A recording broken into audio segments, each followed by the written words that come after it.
അപ്പോൾ ബാലകൃഷ്ണൻ വടകര എന്നോടൊപ്പം ചേർന്നിട്ടുണ്ട്. ബാലകൃഷ്ണൻ വടകര. മനു സാർ നമസ്കാരം. നമസ്കാരം. ഇന്നലത്തെ വിഷയം എനിക്ക് വളരെ ഇൻട്രസ്റ്റ് ഉള്ളായിരുന്നു. 100-140 പ്രാവശ്യം ട്രൈ ചെയ്തു, കിട്ടിയില്ല. എന്ത് ചെയ്യാനാ, വളരെ സങ്കടമായിപ്പോ. എനിക്ക് പ്രതികരിക്കാൻ വളരെയേറെ ആഗ്രഹം ഉണ്ടായിരുന്നു. കാരണം ഒരു സെക്കൻഡ് ഞാൻ മോദിയുടെ കാര്യമാണ്, സർക്കാർ മോദി. അത് അങ്ങേക്ക് അഭിപ്രായം ഒന്നും പറയാൻ കേട്ടോ. അങ്ങേപ്പോലെ ഒരാളുടെ അഭിപ്രായം കേൾക്കാനും ഞാൻ ആഗ്രഹിക്കുന്നു. ഒരു സെക്കൻഡ് ഞാൻ പറഞ്ഞോട്ടെ സാർ. കഴിഞ്ഞ കാലങ്ങളിൽ നരേന്ദ്ര മോദിയുടെ വേദി അതായത് ബഹിഷ്കരിക്കലായിരുന്നു ഇവരെയൊക്കെ തൊഴിൽ. അപ്പൊ ഒരു കാലത്ത് വേദി ബഹിഷ്കരിച്ചവർ ഇന്ന് ഞങ്ങളെ കയറ്റുന്നില്ല വേദിയിൽ എന്ന് പറഞ്ഞ് പരാതിയുമായി വരികയാണ് അല്ലേ? നമ്മുടെ ബഹുമാന്യനായ ദേശീയ നേതാവ് നിതീഷ് കുമാർ വരെ പറഞ്ഞു നരേന്ദ്രമോദി പങ്കെടുത്താൽ ഞാൻ പങ്കെടുക്കില്ല, എന്റെ സ്റ്റേറ്റിൽ വരരുത്, അമേരിക്ക വിസ നിഷേധിച്ചു. അപ്പൊ അവരൊക്കെ പരവതാനി വിരിക്കുകയാണ്. അപ്പൊ എവരും കരയുന്നതിൽ വളരെയേറെ സന്തോഷമുണ്ട് സാർ. പിന്നെ ഈ വിഷയത്തിലേക്ക് പോവുകയാണ്. CPM-ന് പ്രതിസന്ധി എന്തിനാ സാർ? സുധാകരൻ സാർ 100% ഇപ്പൊ ഗണേശൻ അതാ സ്വന്തം ഭാര്യയെ പീഡിപ്പിച്ചിരിക്കുന്നു, 5000 പ്രേമുണ്ടെന്ന് പറഞ്ഞ് നടക്കുന്നത്. പിന്നെ ഒരു കാര്യം കൂടി പറയാനുള്ളതെന്ന് വെച്ചാൽ CPIM-നെ സംബന്ധിച്ച് അവർക്ക് പ്രശ്നേ ഉള്ളൂ. പിന്നെ ഈ ചില പുങ്കവന്മാർ പ്രചരിപ്പിക്കുന്നത് മന്ത്രി മുമ്പ് വിട്ടുപോയവരൊക്കെ ഗതി എന്താണ്, ഇതെന്താണ്? മുമ്പ് വിട്ടുപോയവരൊക്കെ തിരിച്ചു വരുവാൻ ഇനി പ്രസ്താവം ഉണ്ടാവൂല സഹാബേ, പ്രസ്താവന ഉണ്ടാവൂല. പ്രസ്ഥാനത്തിൽ അവസാനായത് വിനാശകാലേ വിപരീത ബുദ്ധി, ഇടതുപക്ഷത്തിന്റെ നാശം. സുധാകരന് കിട്ടുന്നത് അയ്യപ്പനോട് കളിച്ചത് കൊണ്ട്, പാർട്ടിക്ക് കിട്ടുന്നത് ഉള്ളിൽ കിടക്കുവാണ് CPM-ന്റെ നേതാക്കന്മാർ ശബരിമലയിൽ സ്വർണം കട്ടതിന്. അവിടെ സ്ത്രീകളെ കയറ്റുകയും ചെയ്തിട്ട് ഇപ്പൊ ഞങ്ങൾ കയറ്റൂലെന്ന ഈ കോടതി കൊടുത്തോണ്ടൊന്നും കാര്യമില്ല. ഏത് സഹാക്കന്മാർ കൊങ്ങണിച്ചാലും ഒരു കാര്യവും ഇല്ല. അവർക്കുള്ള ചൊറിച്ചിലേ ഉണ്ടാവും. ചാണക സംഖ്യകൾ വിലസുന്ന കാലമാണ്. തിരുവനന്തപുരം സെക്രട്ടേറിയറ്റ് അഥവാ ഇൻ കേസ് സെക്രട്ടേറിയറ്റിൽ പോകണമെങ്കിൽ ചാണകം ചവിട്ടിയിട്ടേ പോകാൻ പറ്റൂ. ഓക്കെ, അപ്പൊ എന്നോട് ഷിജു ഒരു ചോദ്യം ചോദിക്കുന്നു. Who was the first anchor of പൊതുവേദി എന്ന് എന്നോട് ചോദിക്കുന്നുണ്ട്. അത് പൊതുവേദി ഇവിടെ തുടങ്ങിയപ്പോൾ സുരേഷ് വെള്ളിമറ്റം എന്നൊരു ജേർണലിസ്റ്റ് ഉണ്ടായിരുന്നു ഇവിടെ. സുരേഷ് വെള്ളിമറ്റം എൻ്റെ ഒരു അടുത്ത സുഹൃത്തും നല്ല മനുഷ്യനുമാണ്. അത് ആരോടും ക്ഷോഭിക്കുന്നത് ഞാൻ കേട്ടിട്ടില്ല. സുരേഷ് വെള്ളിമറ്റമായിരുന്നു അതിൻ്റെ ആങ്കർ. പക്ഷേ ഞങ്ങൾ വന്നപ്പോൾ ഞങ്ങൾക്ക് അങ്ങനെ സുരേഷ് വെള്ളിമറ്റത്തിൻ്റെ അത്രയും ഒരു സംയമനമില്ല. അതുകൊണ്ട് ചിലപ്പോൾ ക്ഷോഭിക്കും. സുരേഷ് വെള്ളിമറ്റം ഒരു വിശാല ഹൃദയനായിരുന്നു. അതുകൊണ്ട് ആളുകൾ പറയുന്നതൊക്കെ അദ്ദേഹം കൂടുതൽ ഉൾക്കൊണ്ടു. ഞങ്ങൾ ചിലപ്പോൾ പ്രത്യാക്രമണങ്ങളൊക്കെ നടത്താറുണ്ട്. അപ്പോൾ അങ്ങനെ സുരേഷ് വെള്ളിമറ്റമാണ് അത് ആദ്യം ഇവിടുത്തെ ആങ്കറായിരുന്നത്. ഓക്കെ, അപ്പോൾ ഷിജു ഇങ്ങനെ ഇതൊക്കെ അന്വേഷിക്കുന്നതുകൊണ്ട് ഞാൻ പറഞ്ഞു എന്നേ ഉള്ളൂ. അപ്പോൾ മുരളീധരൻ നായർ എനിക്ക് വളരെ വേണ്ടപ്പെട്ട ആളാണ്. അദ്ദേഹം എനിക്ക് വളരെ ഇഷ്ടമുള്ള ആളാണ്. അപ്പോൾ ഇന്നലെ നാഗർകോവിലെ നാഗരാജ ക്ഷേത്രത്തിൽ തൊഴാൻ പോയിരുന്നു എന്നൊക്കെയാണ് എന്നോട് പറയുന്നത്. സന്തോഷം, അവിടെ പോയി ഇതിലൊക്കെ സന്തോഷം. അപ്പോൾ ഇന്നലെ കണ്ടില്ലല്ലോ എന്ന് ചോദിച്ചാൽ, അപ്പോൾ ഇന്നലെ കാണാത്തത് വേറൊരു പ്രേക്ഷകൻ ചോദിക്കുക എന്താ ഇന്നലെ നമ്മുടെ പൊതുവേദിയിൽ കണ്ടില്ല എന്ന്. അപ്പോൾ അതുകൊണ്ടാണ് പറയുന്നത് പൊതുവേദി കാണാൻ പറ്റാത്തത് ക്ഷേത്ര ദർശനത്തിന് പോയതുകൊണ്ടാണ്. അപ്പോൾ അദ്ദേഹം പറയുന്നത് ഇപ്പോൾ ഊണ് കഴിച്ചേ ഉള്ളൂ, റിട്ടയറായ ശേഷം ആഹാരക്രമമെല്ലാം തെറ്റിയിരിക്കുകയാണ്. ശ്രീ മുരളീധരൻ നായർ അത് വളരെ ശ്രദ്ധിക്കണം. അപ്പോൾ ഞാൻ ഈ റിട്ടയറായി കഴിഞ്ഞാൽ നമ്മൾ ഈ ആഹാരക്രമം ശ്രദ്ധിക്കാനോ എന്നൊക്കെ ആണ് ഇപ്പോൾ എല്ലാവരും പറയുന്നത്. ഞാനിപ്പോൾ ഈ ഷുഗറൊക്കെ ബാധിച്ച് ചെറിയ പ്രശ്നങ്ങളൊക്കെ എനിക്ക് വന്നല്ലോ. അപ്പോൾ ഞാൻ ഡോക്ടറെ അടുത്തൊക്കെ ചെല്ലുമ്പോൾ ഡോക്ടറൊക്കെ പറയുന്നത് നമ്മൾ ആഹാരം വളരെയധികം ശ്രദ്ധിക്കണം. അത് വളരെ എന്താ പറയുക, അത് വളരെ ശ്രദ്ധാപൂർവം കഴിക്കണം. എന്ന് വെച്ചാൽ തോന്നുന്നതെല്ലാം കഴിക്കുന്ന രീതി മാറ്റണം, തോന്നുന്ന സമയത്ത് കഴിക്കുന്ന രീതി മാറ്റണം. അങ്ങനെ ഒരു ഇത്ര കലോരി ഇത്ര ഫാറ്റ് ഒഴിവാക്കി കൊളസ്ട്രോൾ വരുന്ന വറുത്തതും പൊരിച്ചതും ഒക്കെ ഒഴിവാക്കി കഴിക്കണം. അങ്ങനെയൊക്കെ പച്ചില, അങ്ങനെയൊക്കെ പച്ചക്കറികൾ ഒക്കെ കഴിക്കണമെന്നൊക്കെയുള്ള നിർദ്ദേശമാണ് കിട്ടുന്നത്. ഏതായാലും ഇതൊക്കെ ഒരു വലിയ പ്രതിസന്ധിയാണ്.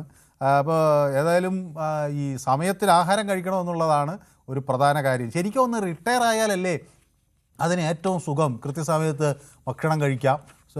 ശ്രീ മുരളീധരൻ നായർ പക്ഷേ അതൊന്നും ശ്രദ്ധിക്കുന്നില്ലെന്നാണ് ഞാൻ വിചാരിക്കുന്നത്. എനിക്ക് തോന്നുന്നു ഒരുപക്ഷെ BP-യും ഷുഗറും കൊളസ്ട്രോളും ഒന്നും ഉണ്ടാവില്ല. അല്ലെങ്കിൽ ഡോക്ടർമാർ ഇതൊക്കെ പറഞ്ഞ് വീട്ടുകാരൊക്കെ കൂടി നമ്മളെ ചുറ്റും നിന്ന് വിരട്ടി കൃത്യസമയത്ത് ഊണ് കഴിപ്പിച്ചേനെ.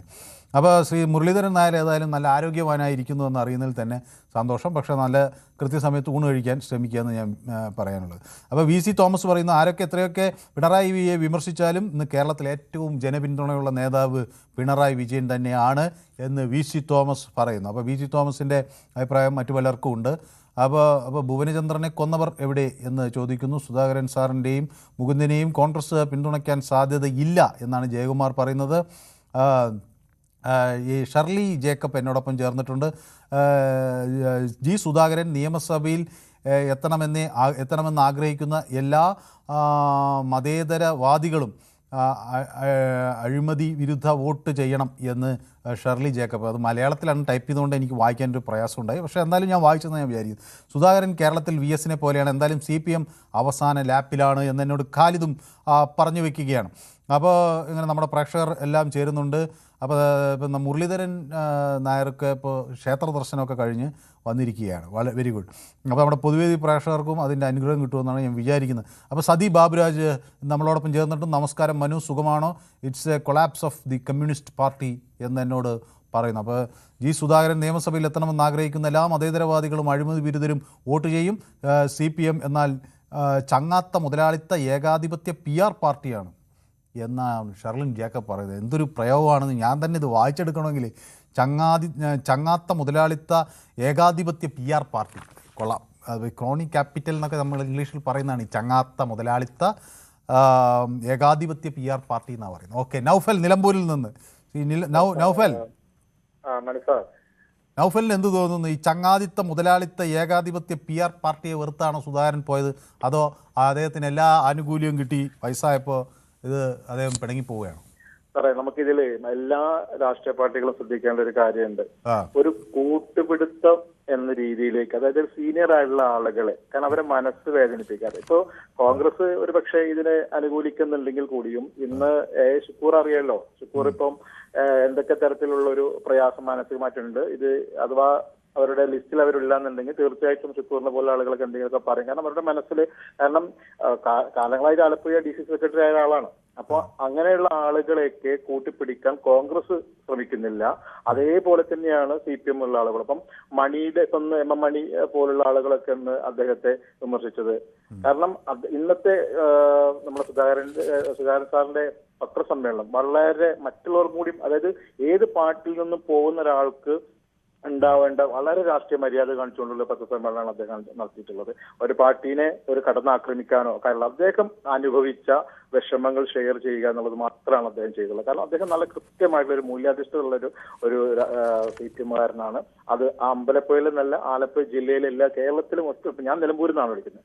നിലമ്പൂരിൽ നിന്ന് നമ്മൾ നോക്കിക്കാണുന്ന കേരളത്തിലെ രാഷ്ട്രീയമുണ്ട്.